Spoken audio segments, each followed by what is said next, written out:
This is one of my favorite scenes. Mm-hmm.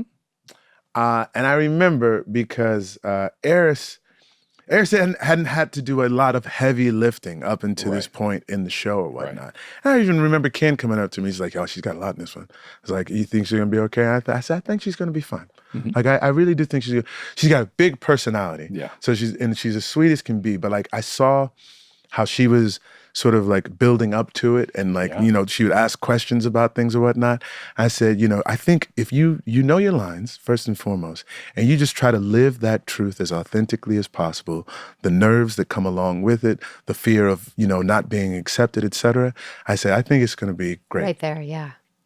Man, this girl over-delivered. Yeah. She over-delivered in such a gorgeous way. Well, I think she kind of uses a little bit of what grandma told her. Mm-hmm. And she says that she feels uncomfortable around them. Yes, ma'am. And she's walking around with a stomachache. That's right. And she just doesn't want to keep secrets anymore. Yeah. She doesn't want a boyfriend. And then she says, it's because I think I might like girls, not boys. But I don't know. Maybe I don't. And she's in tears. Yeah. And I wrote, she was so good. So good. There's I think I've mentioned this before. I don't know if it was on the podcast or to you guys directly. But a woman saw me in airport, right?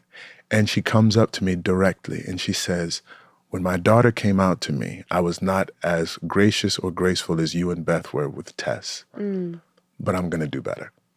Wow. And that's it. And you think it's just a show, right? Like it's a little entertaining show that maybe but like it mattered. Yeah. Like it made like a real impact. Yeah.